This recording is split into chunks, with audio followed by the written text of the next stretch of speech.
Okay. Thank you, Stacy, for the introduction. Thank you very much for coming along this evening. I think it's great that we get to do this with beers, sofas, music in the background. I think this is the way talks should always be done. So I'd like to thank the New Metropolitan and the Institute for Advanced Studies in the Humanities here at Edinburgh University for hosting, for sponsoring this event. And I'm really excited to be here. And I'm very interested to see to what extent what I want to talk about in relation to Amsterdam resonates or has parallels with the situation here in Edinburgh or other places. And I know there's no particular reason why you should be interested in Amsterdam. And what I'll try to do in my talk this evening is kind of seduce you into the idea that Amsterdam is a slightly groovy, slightly exotic, slightly exciting place. What helps me in making that argument is that in the last 12 hours, you might have seen this already, one of the last squats in Amsterdam and one of the kind of focal points for street art in the city, on the Spouwstraat, right in the center of the city, is undergoing eviction. And the police have moved in, and the squatters have set up barricades, they've set fire to things, there's fighting, there's struggle, there's violence, there's conflict. And I think it's somewhat pertinent to what I want to talk about today, that the source of this is in fact gentrification. So I want to start with a little tangent, and then I'll get into the talk itself. But I felt given the musical history of this space, you know, the kind of bands that have been playing here over the last several decades, it would be wrong not to touch on what's happening currently in Amsterdam, and also to touch briefly on the student, staff, the university riots, protests, not a riot yet, protests that have been going on over the last month. And the Spouwstraat, where the squatters are currently being evicted, sits directly opposite the sort of admin and teaching headquarters of the Faculty of Humanities at the University of Amsterdam. And one of the things, there's a number of things that prompted the current university protests, but one of the things that prompted it is the university's plans to sell that building so it can become a luxury hotel and spa. And as part of that property redevelopment process, the surrounding area, which includes a couple of squats, has become increasingly viable for property developers. And so the pressure is on to actually liberate that space, if liberate is the right word, for property development. So this right here is on the door of one of the buildings that's currently under police attention. And what it's saying, quite obviously, is stop the gentrification. But the small print is actually referring to the building across the way, which is the university's admin center. And it's saying, Soho Hotel, fuck off. And that's the hotel chain that wants to buy this building and turn it into a spa. So there's a sense of communication, of solidarity, of exchange between the student and staff and research communities of the university and the squatter, street art, communities across the street. And at the moment, as the protest is going on, that relationship is being tested but also developed. But that wasn't even my tangent. This here is my tangent. So students and staff have occupied a building called the Machtenhaus, which is the administrative center of the university. It's where the president's office is, the president of the university. And one of the many ways in which they're trying to fight back against what they see as the de-democratization of the university, and rolled up in that, the neoliberalization or corporatization of the university, one of the ways they're trying to push back is through a number of kind of ludic gestures.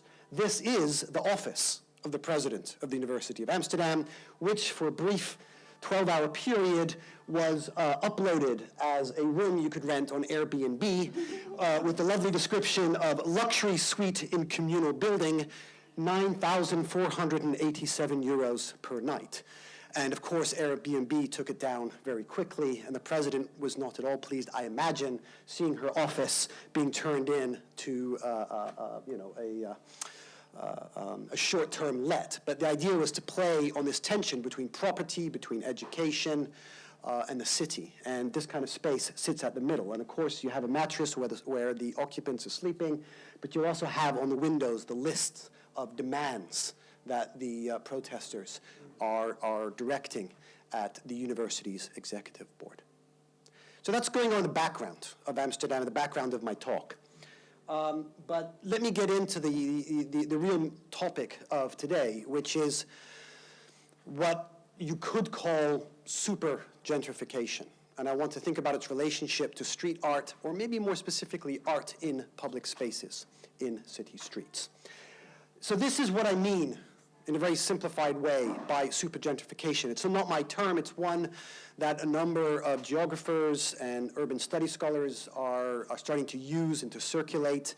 It was first developed in relation to Brooklyn Heights, across from Manhattan, to describe this process, and increasingly people are starting to think that something like super gentrification is happening elsewhere. It's happening in cities around the world, and I think it's starting to happen in Amsterdam, and that's one of my tentative arguments this evening, that instead of talking about gentrification in certain neighborhoods in Amsterdam, maybe we need to be starting to talk about something a bit more superlative. And so by this, I mean the hype-driven process through which already gentrified neighborhoods are re-gentrified into even more exclusive, expensive, and I think very importantly, spatially, economically divided enclaves. So this is what I mean by super gentrification. What does that look like? Well, let me just take you briefly to New York, because I think this is one of the places where it is at its most extreme, visually, architecturally, as well as economically. This is an architect's rendering for a new high-end condo development on the west side of Manhattan called 15 Renwick. I describe it as steampunk 14. I'm quite happy with that phrase. What I mean by that is they're in these visuals, in this aesthetic, they're deliberately activating, drawing on the kind of neo-Victorian steampunk aesthetic, and they're combining it with a sort of the regalism of a Louis XIV look. So you get these, $11 to $20 million apartments with, I'm not quite sure how to describe these residents, playing urban rooftop polo, or maybe a bit of a domestic ennui as you lean back on your sofa and notice the kind of neo-Victorian blimp floating in the background. Or one of my favorites, the disciplining of the hipster body in the underground boxing den. This is one way of visualizing, of aestheticizing in an extreme fashion, super gentrification. And I just wanted to share that with you because what I'm talking about is maybe a little bit less explicit, a little bit less obvious. One of the spaces I'm going to center my talk around, and I'll be circling back around to this space later on, is an area of Amsterdam known as the Bellamybuurt, or the Bellamyplein. And this is a space that sat empty for a number of years as the city government argued about what to do with it. It's a big empty space right next to a canal, right near the center of Amsterdam. In the background, you have a very large mural space that's been a very active, important space for the Amsterdam street art scene. Inside the building is an abandoned tram depot, and in front are these urban farm pods and a kind of pop-up park where the farmers group rolled out turf to make it into a communal space. All of that has changed and gone, doesn't look like this anymore, and it's been turned into, can you guess, expensive apartments, and the tram depot is now a very shishi indoor covered market. And this is when the idea of super gentrification first suggested it to myself. It's not particularly special architecturally, spatially. It's just a very nicely, carefully renovated 19th century post-industrial building. The contents include a food hall, an art house cinema, there's a denim research center, there's the Kinky Hair Academy, there's a Saturday market selling local goods, so you can get, artisanal sausages and these kinds of things. I think the actual contents and the activities aren't particularly special, and I don't think they're particularly gentrified or gentrifying, but the space, the opening up of this space, I think has had an accelerating effect on the gentrifying dynamics of the neighborhood. And in particular, and this is the part that's maybe a bit problematic, and I'm comfortable saying this in Edinburgh. I wouldn't be comfortable saying this in Amsterdam, but I'm being filmed, so probably I will get in trouble for this at some point. But I live in this neighborhood, and when I go here, I feel uneasy. I'm attracted by the really fancy hot dogs and the great movies and you know, the pleasure and the ease and the comfort and the beauty. But at the same time, I'm also deeply uneasy because once you go inside this building, all of the not all, but a lot of the multiculturalism of the neighborhood, a lot of the diversity of the neighborhood, a lot of the kind of mixedness of the neighborhood vanishes. And the gates on either end almost work like a filter. And inside you have a very, very affluent, middle-class kind of constituency. And I may be misinterpreting this. Richard, we had drinks there one evening. I mean, you can maybe weigh in on this later on, but there's this sense of smugness inside the space, of people kind of looking at each other and thinking, we've made it, we're cool, we're great. A sense of sort of self-satisfaction that we've managed to generate this kind of space. And so while it's not like Renwick Place, that version of property super gentrification, it touches on the way that the neighborhood is being changed by its affluence and its kind of consumer profile being turned up a couple of notches. And I think the medium to long-term effect will be that pattern of displacement and division that so often follows gentrification. That's some preambles. Let me get into some content. So I want to try and explore this argument in relation to a related argument around something I like to think of as slow art. And I'm not talking about slow food or slow media or slow fashion. In this case, what I really mean is deceleratory art, but that's kind of a mouthful. So by slow art, I'm thinking of aesthetic interventions that emerge from, but also seek to counter the conditions of mobility, of speed, and of invisibility, anonymity that accompany global cities. And I think we can see this all over the world in urban spaces. So I want to think of examples, or look at, share with you a couple of examples of slow art that has this strange, disorienting, deceleratory effect. And in so doing, it means I have to veer a little bit away from what you might conventionally think of as street art. But I like to have an open, flexible, adaptive notion of what constitutes street art. And I hope you feel comfortable including the examples I want to share with you under that label. The first example comes from a construction site. And as we all know, art is very frequently used to aestheticize urban change, to aestheticize construction. In this particular example, there's a city square near the center of Amsterdam. One of the last pornographic cinemas of the city still operates there. There's a almost daily market. There's a lot of social housing. And on one end of the square, a new apartment building was recently being put up. And while that was happening, the city commissioned a local photographer who lived on the square to produce a series of photos. And the photos are all taken inside the homes of the people living around the square. So he went inside the homes and photographed them, but mostly their domestic spaces. And then these were placed in large-scale format around the square in front of the construction. So what makes this interesting? Well, this is the translated text that accompanied the photos. I won't read it all out, but I think the last bit is sort of interesting, that moving from photo to photo will take you on a voyage of discovery through strange, striking, and sometimes hidden places on the Haarlemmerplein. I mean, that's quite a strong rhetoric. I don't think going into people's homes, seeing what's in their homes is quite that strange, quite that exotic. But I think the idea of otherworldliness, the idea of defamiliarization, of disorientation, is written in to the project, written into the language surrounding these photos.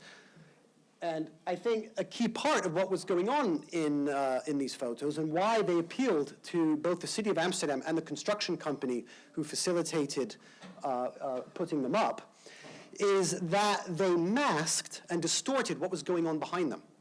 So in a space, historic space like Haarlemmerplein, the building of a new, generic, kind of cut and paste apartment building, mainly aimed at high-end renters, is not something that the local community sees as a positive move. And almost in an awareness of this, these photos are deployed to try and alleviate the anxiety that's being produced behind them. And part of that is by trying to reinforce the idea of community. We are a community around here. You cannot see us inside our homes, so we'll show you. And look, we can be intimate, and we can share with each other, and we're open, and we're interested in each other. So I think these photographs and the thinking behind them is about promoting some sort of almost nostalgic notion of community around this space. But also, I think it's also about producing what I would describe as a design delirium. Just vivid, delirious images that don't have clear references. And the reason I would suggest there's an element of delirium going on is because, this might be stretching it, I think that you can actually interpret this kind of space through the lens of Akbar Abbas's notion of disappearance. What do I mean by that? As you may know, writing about post-colonial Hong Kong, Akbar Abbas develops a theory of disappearance to describe what's happening architecturally, culturally, and cinematically in the city. And he talks about disappearance as being not a matter of effacement, but of replacement and substitution, where the perceived danger is recontained through representations that are familiar and plausible. And I think in this particular case, that's how the photographs are being deployed. There's an awareness that something is being disappeared, that something is being replaced, substituted, and what's coming is this generic urbanism of globalization. I mean, this could be Amsterdam, could be Edinburgh, could be Madrid, it could be just about any urban space in the world. And in recognition of what this kind of urbanism is displacing, I think we can use this idea of disappearance, that something that is familiar, that is nostalgic, that is safe, that is welcoming, that is open, is being used to mask the very thing that is being displaced. So that's one little case study that I want to share, and I just want that in the background to contrast with another one, which is a street photography project, a sort of exhibition that was mounted in the Kinkerbuurt neighborhood. So this is right in the neighborhood where the Harlan project is located. And the idea here was a number of photography students from Amsterdam's Photography Academy displayed work in the windows of homes around the neighborhood that have been specially designed for housing community art. And this map won't mean much to you if you don't know Amsterdam, but the key thing about it is that this is not a tourist area. And this is also not really very much of a commercial area. There aren't really many shops or restaurants. This is a residential, a very, very residential neighborhood. And so I think part of the idea of this exhibition, and each number represents one of the locations where you can see photographs, is about trying to create an alternative, decelerated route through the neighborhood and encouraging a different kind of spatial mobility in the neighborhood. And it's doing that with a particular kind of imagery. Here are some of the residential window galleries, and the theme of this exhibition was the street. So the idea was to show images of the street in the street. That was one of the themes that ran through the photographs. Another one was the home, the theme of the home. So to show images of the home in the window of the home. So street and home being placed into dialogue. What for me was an unexpected but really quite important and nice part of the experience was during the day, it was very difficult to see the photographs without looking through, literally looking through the reflection of the city of Amsterdam. So the building that you see here in the image is not part of the photograph. This is the reflection of the building across the way behind the photograph. I think there's something kind of poignant, kind of resonant about, in order to look at this image of a street, I think this is in Naples, you have to look through the reflection of a street in Amsterdam. So there's this double reflection. And I think the idea of the exhibition was also to encourage a sort of reflective activity at a mental level, to get people to think about what they were seeing, think about where they were, and the relationship of the photographs to where they were. Because none of the photographs were from Amsterdam. They were all from elsewhere, places that the photography students either worked or visited. So locations like New York, Naples, London, Rome, Nazca, and several others. And that was a very deliberate thing, to be in a very local Amsterdam neighborhood, but for the photography to be referring you to cities elsewhere. Now, I like to also think of this, we could call it slow art, in the sense that it's trying to encourage visitors to take a decelerated, largely pedestrian route through the neighborhood, right? You can't drive the neighborhood and see these images. You could cycle, but it would be hard, but really this is designed to be done on foot.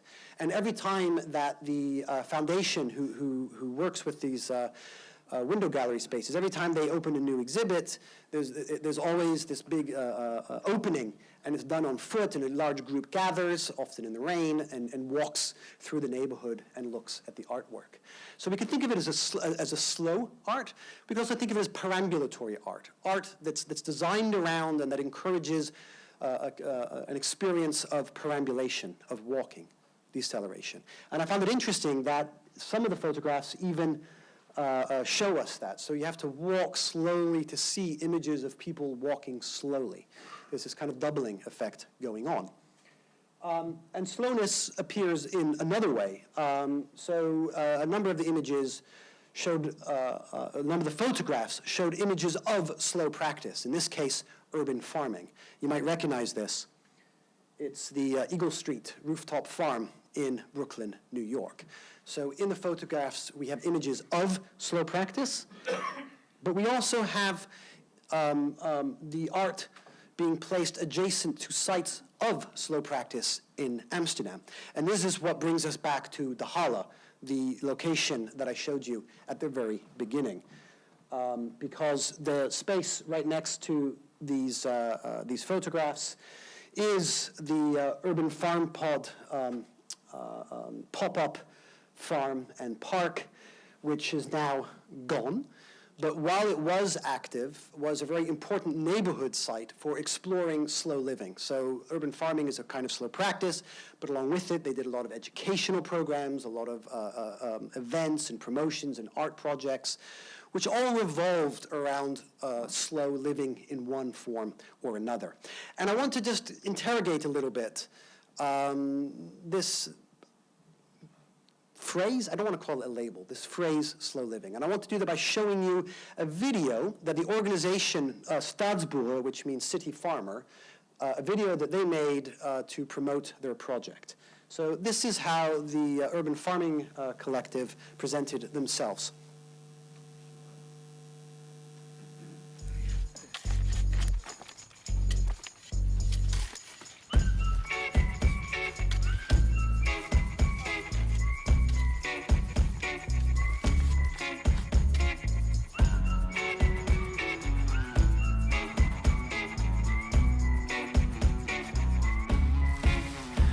I wanted love, I needed love, most of all.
So I think there's a lot of interesting stuff going on in that video. And first of all, I think it's important to stress that in my reading of both of the sets of photographs, what I'm reading into them is a conscious strategic attempt to resist or decelerate the accelerated conditions of contemporary global living. I think that's hovering. That's the big thing hovering in the background. And of course, the economics, but also the sociology of gentrification is deeply implicated in that. But I think it's also important to think of how the creative city paradigm is wrapped up in what we're seeing here. Not only in the kinds of art and public space that's emerging in places like Amsterdam, but also in the way that this urban farming group presents itself. I think both in its programming, but also in its video, it's very friendly, very aesthetically friendly to the creative city paradigm, which of course is deeply involved in the condition we might call the accelerated city. So there's an ambivalent relationship or some kind of tension, I think, here between slow living, the ideals of slow living, which revolve around green insurgency, sustainable urbanism, these kinds of values. Social justice, of course, is quite integral to that. There's a tension between that side of it, but also the ways in which slow practices, such as urban farming, actually, strangely, maybe even perversely, contribute to the acceleration of the city.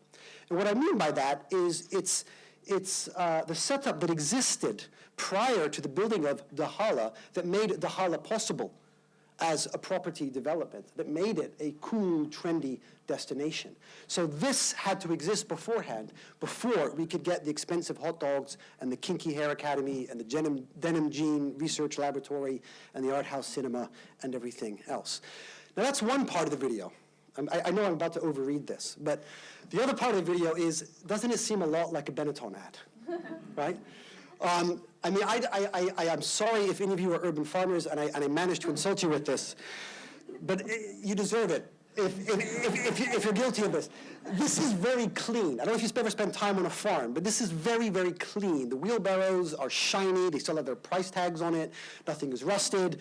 All of the dirt, it's not actually dirt. It's wood chip. It's kind of delicately being moved around from place to place. People sitting around, smoking smokes, drinking beer. This isn't hard work. Of course, to actually produce what was really in the space was genuinely hard work, and I know the people involved, and they worked very hard to make it happen. But the video is presenting something else. The video is presenting something that's a bit more connected to, say, lifestyle.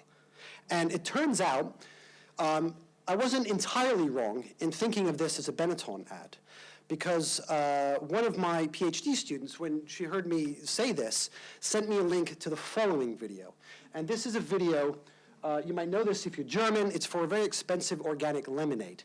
And as you watch this advert for Bionada, try and look for the aesthetic similarities with the visuals, with the music, but also look at how slow practices and street art are being used to sell the organic lemonade.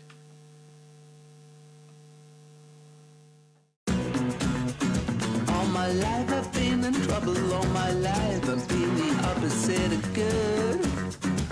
All right. So erfrischend. I've been in trouble, always riding it as far as I could. Yes, that's So natürlich. Bionade ist so anders im Geschmack, weil sie anders entsteht. Das einzigartige Bionade-Verfahren macht sie so feinherb fruchtig und nicht so süß. Bionade. Anders erfrischt, besser. You see those similarities? It's not a coincidence, and it's part of the sort of ambivalent relationship that the slow living movements have with the very things that they resist, including sort of rampant consumerism, spectacular living, gentrification, and we could easily go on.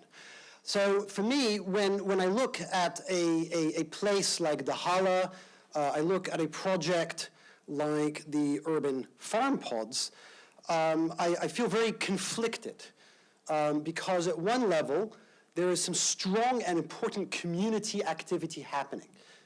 The local community is coming together in some way. They are doing something in some way. And I think the emphasis in the Bionada ad on slow practice really revolved around yarn bombing. Did you notice there's a lot of urban knitting?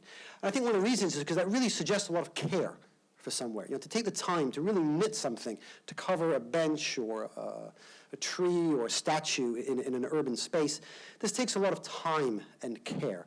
And I think that's what's being emphasized, caring for where you are, caring for home, caring for roots, caring for each other, caring for community. So a lot of emphasis on community in here. And in lots of really superficial ways, I would celebrate that. I love it. I like it. I want to be part of that. But at other level, I also feel a bit uncomfortable.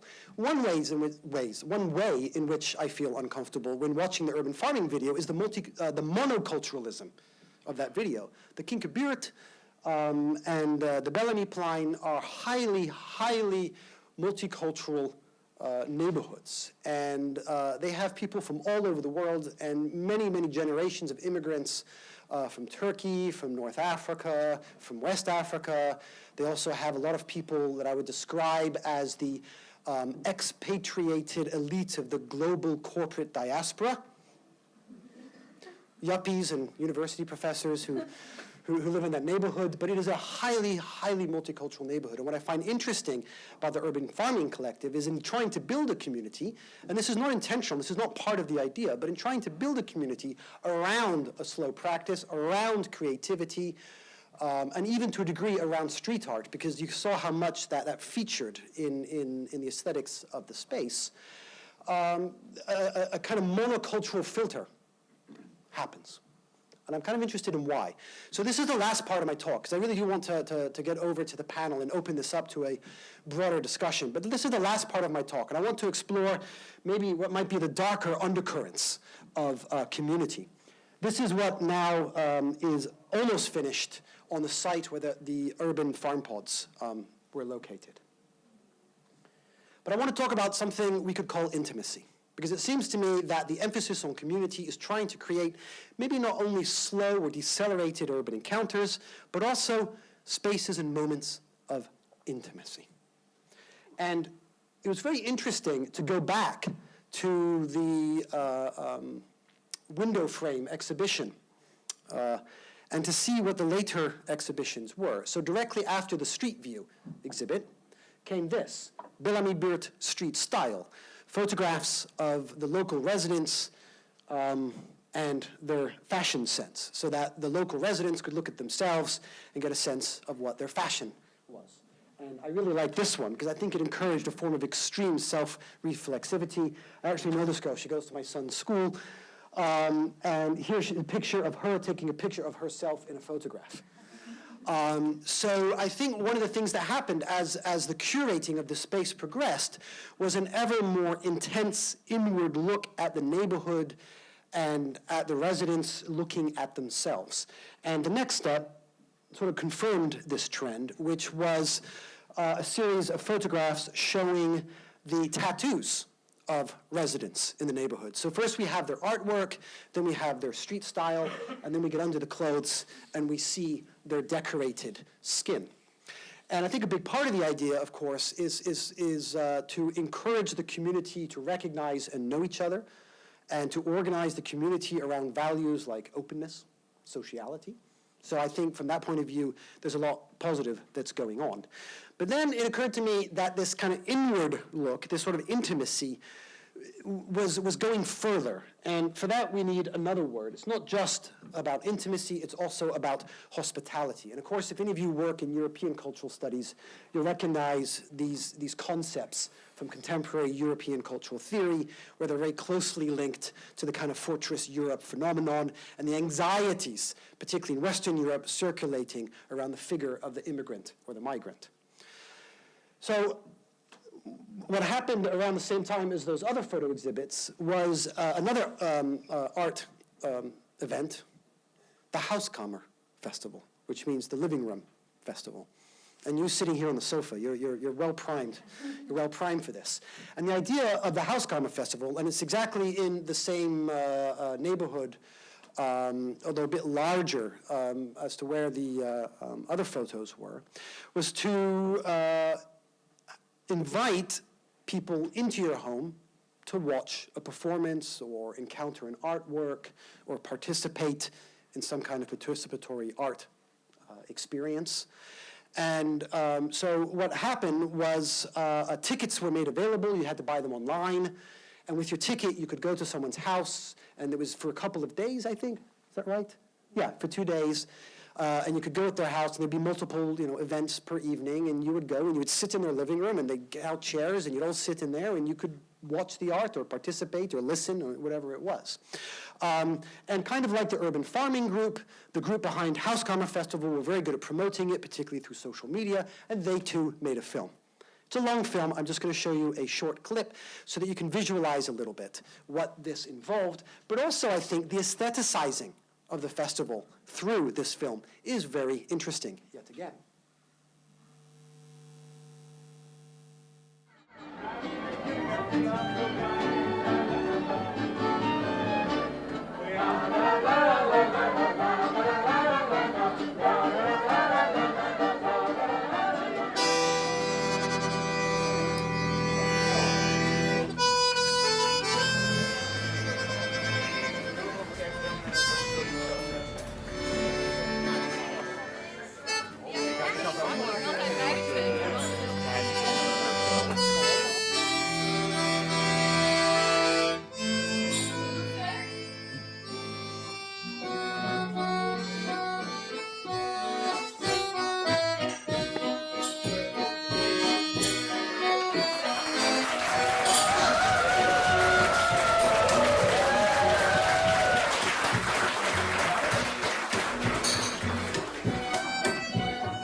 And you're probably going to think I'm really quite a nasty neighbor. I live right in this neighborhood, right on the street. And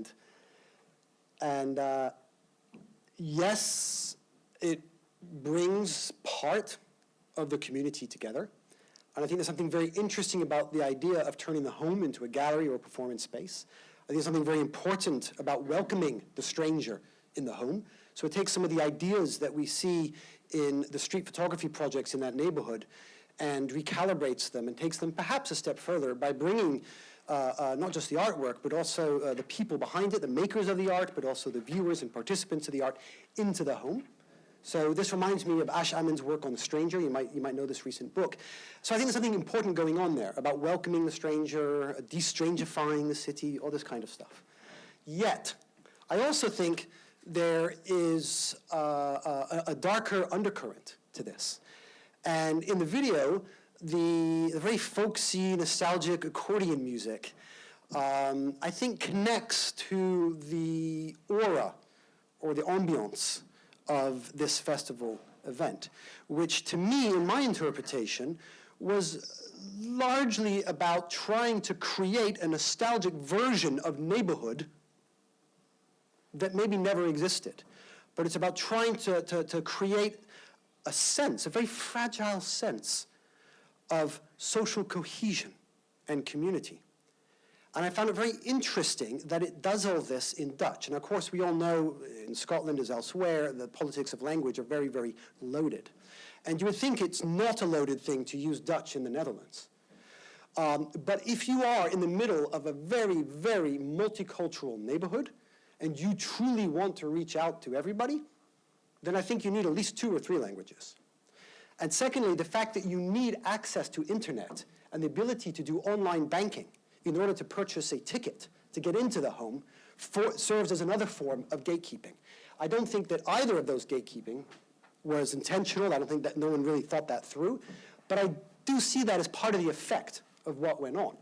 And the reason I wanted to end with this is because it struck me that the audiences at the Huiskamer Festival and the people at the Hala were the exact same demography. It was very, very similar. And there was that similar sense of kind of smugness and self-satisfaction. And I feel bad critiquing my neighbors. This is literally down the street from me, so these are my neighbors. And if they ever see this video, that's it. I will never be invited to the annual street dinner. But I think that part of what was happening here was a form of false hospitality, which was really about trying to hang on to and maybe even create a nostalgic monocultural community built around nation and national language that was denying or reacting the massive diasporic transformations of the neighborhood. And so let me end by sharing just a couple of quotations on this topic, and then I think we can open things up to discussion. And the two quotations that I want to share from you come from the Slavic studies scholar Svetlana Boym, whose work you might know. And she has a whole project on diasporic or diasporic. I'm never sure how to pronounce that. Does one sound sillier than the other? Okay, diasporic intimacy.